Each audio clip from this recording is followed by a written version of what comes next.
I'm Logan Crawford, and right now on Spotlight, we're looking at a fantastic book, a book that will change the way you look at things, that might even change your perspective going forward. It is called Dancing with My Soul, a collection of poems, thoughts, and photographs. It is written by Sarah Catherine Smith. It is a captivating tale of self-discovery, raw emotions, and life's moments encapsulated in poetic words and evocative photographs. As you delve into this intimate collection, you will witness the author's transformation from the genesis of her writing journey to her spiritual evolution, illuminating the dance of life. We are delighted to have this very talented author join us here today on Spotlight.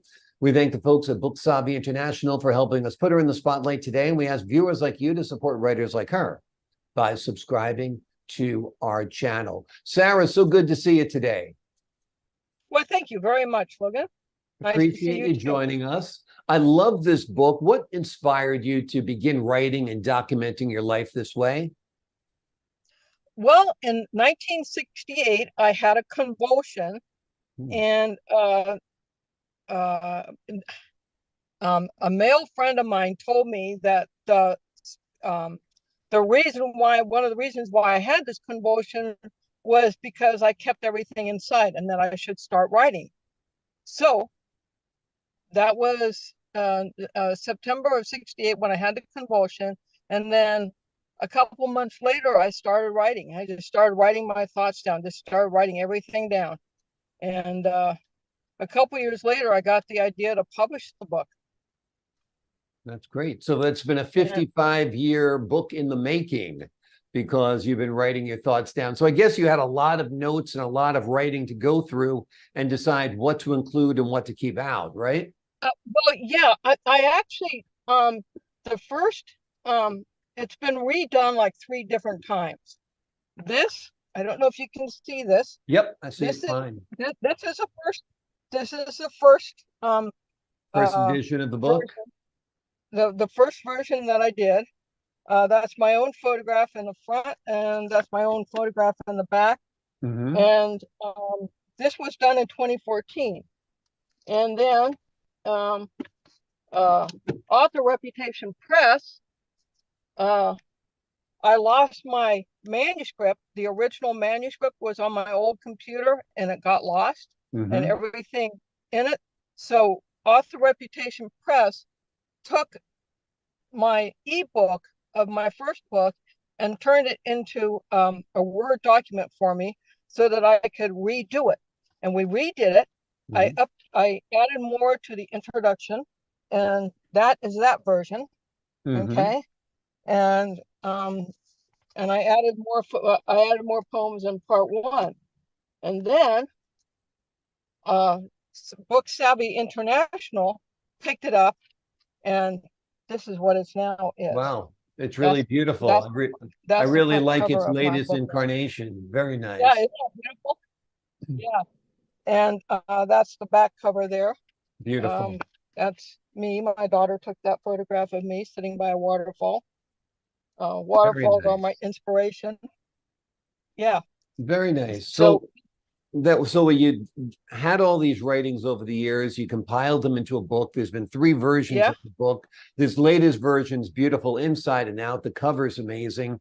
So tell the folks at home what the book is basically about, like what they'll find within those pages.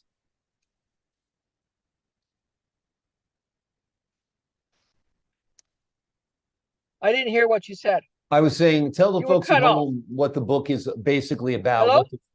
Can you hear me? Can you hear me now? Can you hear me now? I know. I tell you something. Okay. Can you hear me now? No, I don't hear you. Okay. Well, are you sure you can't hear me? Let's see. My microphone's on. 1, 2, 3, 4, 5. Do you hear me counting? 1, 2, 3, 4, 5. Your microphone's on. Okay. Maybe the volume on your phone got turned down?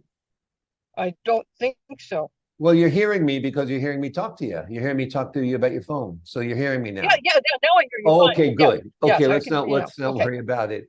Okay, so I'm gonna go like this so they know where to cut. So you were telling Okay, so I me, was asking, tell the you folks at wanted me to home tell you about. yeah, tell them about the book, what they'll find in the pages of the book. Okay, well, about my book, it's broken into three parts. Part one is Genesis, where I where I start the process of writing my thoughts down and starting to create the process. Part two is Exodus, where I get married, raise my two daughters, and my the vision of my book being published it gets put on the back burner. Mm-hmm. And then in part three, Revelation, is where I'm growing more spiritually and finding myself. And uh, my writing has always come easily. A lot of my poems are just thoughts that just come through my head, and I'm just the vessel for it. That's very cool. In part one, Genesis, you describe your Yeah, and that's initial cool. You describe your initial writings as inner demons. Why did you call them inner demons? Because of all the my brother, when I was growing up, I was verbal. My brother teased me until he told me that I was stupid. So I said, "Okay, I'm stupid." He stopped the teasing, but my mother didn't know how to handle the situation, Mm. and so in the process of not handling the situation in a proper way, I kept everything inside. I didn't Mm. express myself. It was really hard to how could I say um uh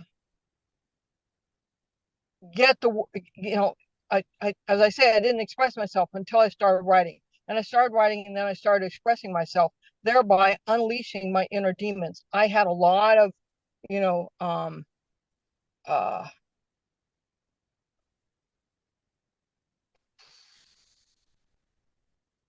bad thoughts about myself. Mm. Uh, I had very, very low self-esteem. My mother didn't want me as a, she wanted a boy, and I was a girl, and Mm. on down the list. I wasn't loved. I didn't feel loved. I didn't feel appreciated. Growing up was a very difficult situation, and those are the demons that I'm talking about. Yeah, yeah, I'm sure. It's a difficult road for many of us. Some have it worse than others, that's for sure. Do you feel Yes, that, go ahead, we all what? we all have those inner demons. We all have those conflicts that we need to uh, unravel. So yeah. Yeah, I guess it felt good to get those words out and put it on paper and, you know, expunge all of that from your life, right? Yes, Yeah, yes, it did feel good. almost therapeutic in a way, right? Yes, Yeah, yeah. Do you think many yeah. women have similar experiences?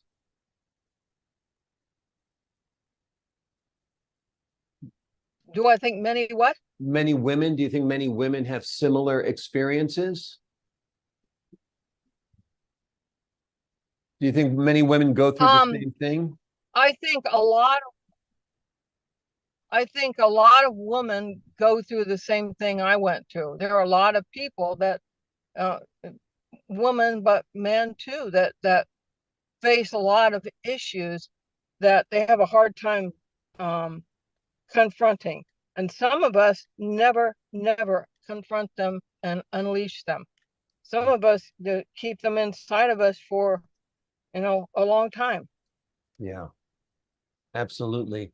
In part two of your book, Exodus, you kind of talk about balancing the responsibilities of marriage and motherhood. Tell us a little bit about that. Yeah. Um, well, my I was married. Let's see. I was married a total of uh, 25 years to that man.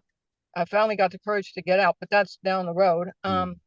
Uh, that marriage was. I had two daughters, two beautiful girls. I was not a very strong woman.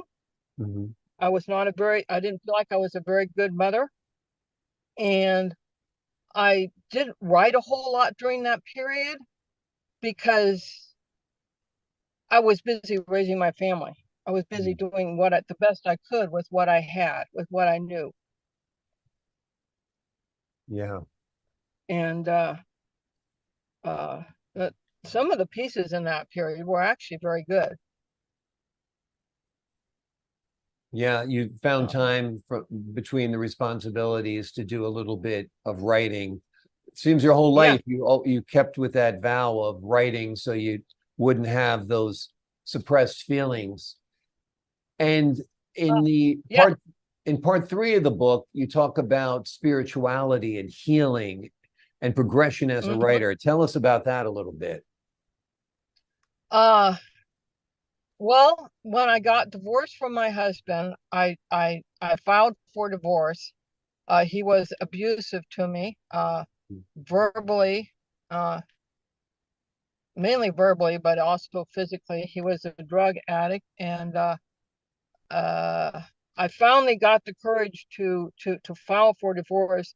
And when I filed for divorce, I heard these words that, "Well, it's about time." And from that point, my life sort of shifted, and I started healing myself. I started going to spiritual retreats. I started taking classes and workshops and um, uncovering who I really am. Yeah. One of the things that let's see, when was that? Let's see, I can't remember when part 3 starts. Let's see, part 3 started in.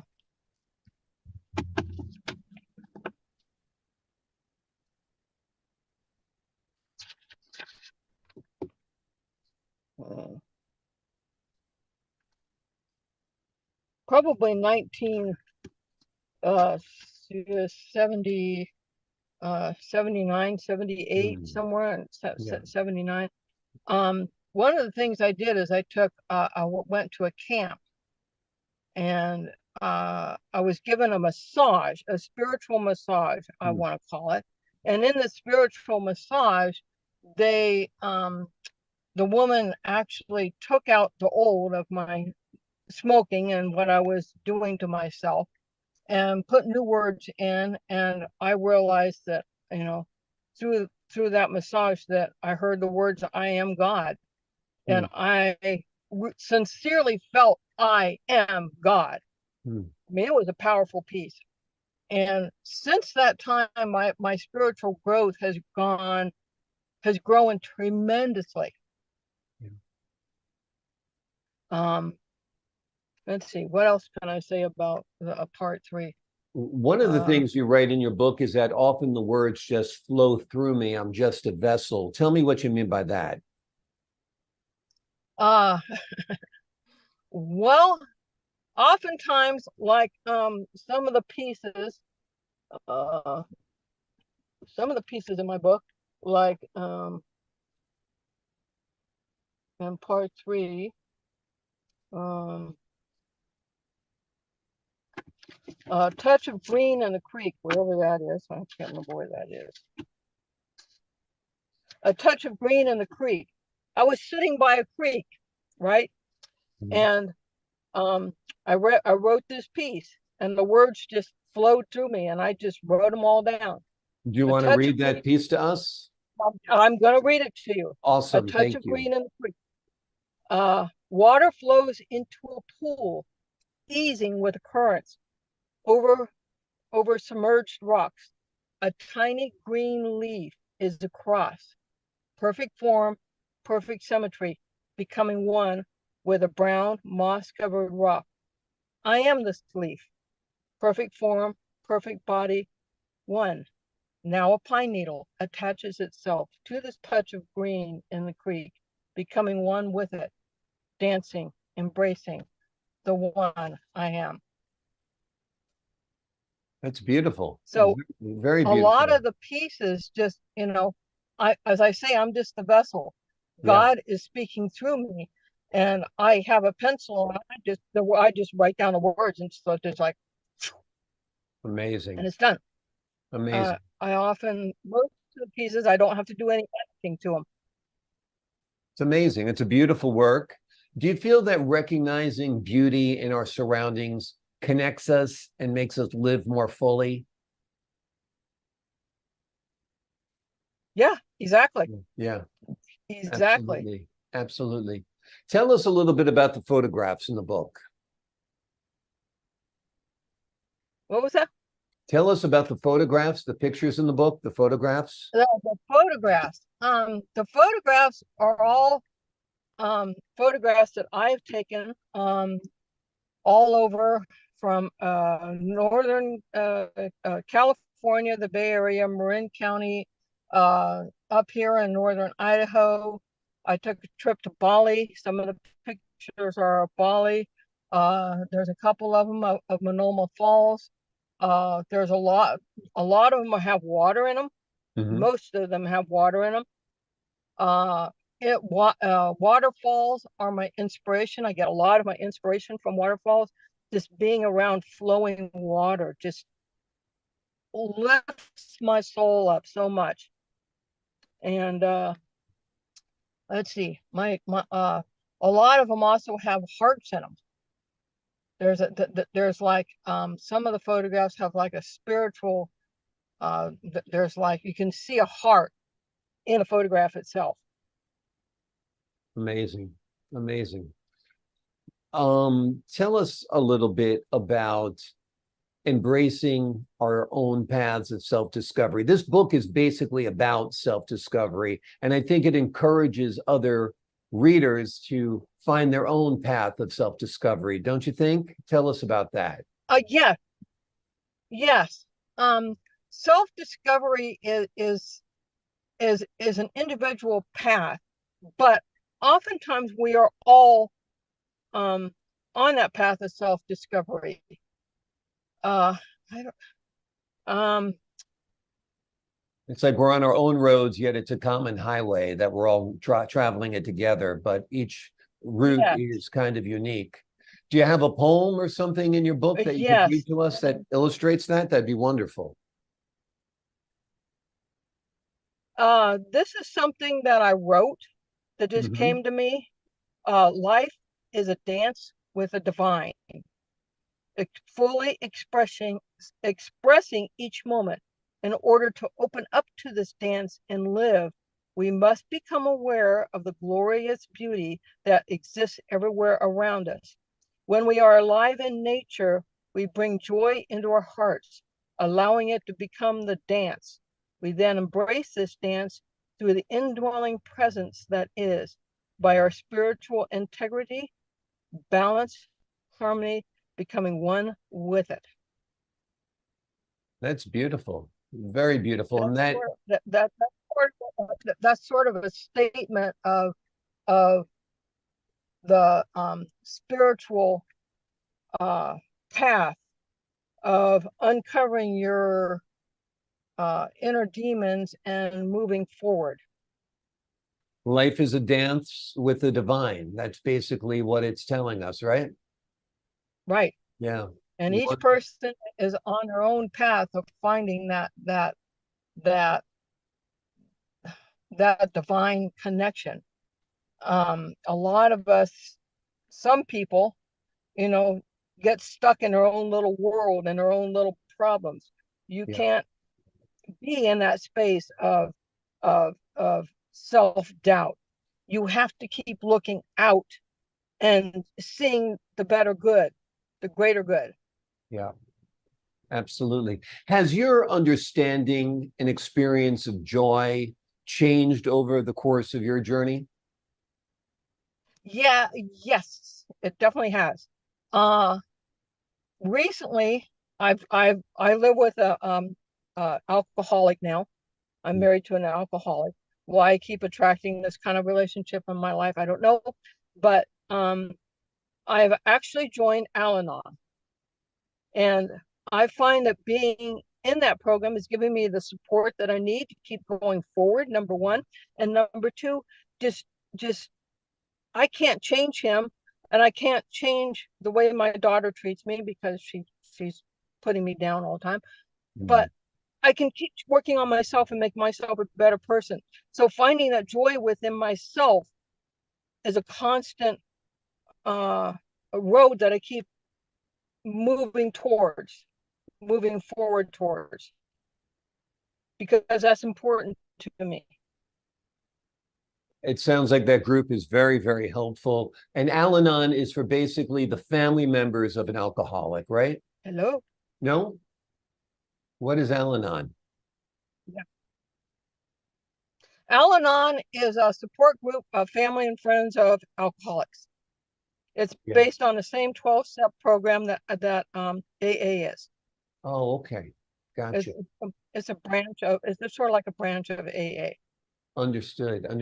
One of the things you write about in your book is the act of becoming one with life and surroundings. Tell us about that. Yeah.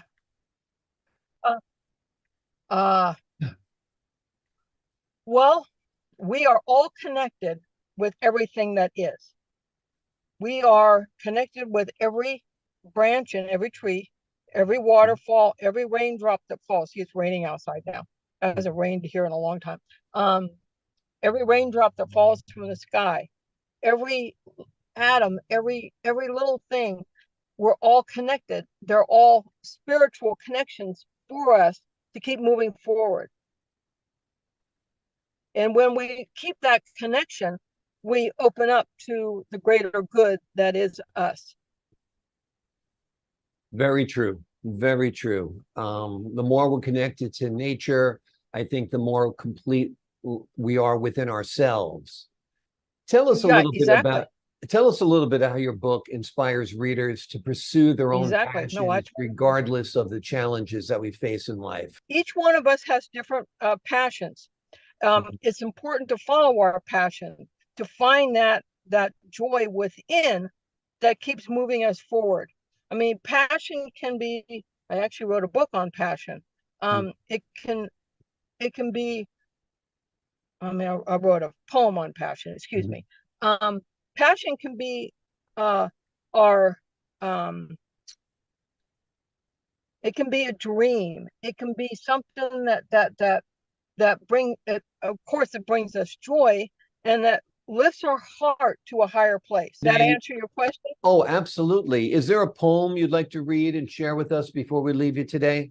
Let's leave the viewers with another poem. While Sarah's looking for that poem, I'm going to tell the folks at home once again the name of the book. It is called Dancing with My Soul. It is a collection of poems, thoughts, and photographs written by Sarah Catherine Smith. It is an incredible journey of self-discovery. It includes raw emotions and the beauty of life's moments captured in wonderful poems and wonderful photographs as well. You will love diving into this intimate collection and witnessing the author's transformation from her genesis of the writing career that she began to her spiritual revolution. And it looks like you found that poem now, Sarah. Do you have that poem for us? Okay, so this poem, it's called In the Silence. This is my latest piece that I wrote. In the silence, there is stillness. There is stillness.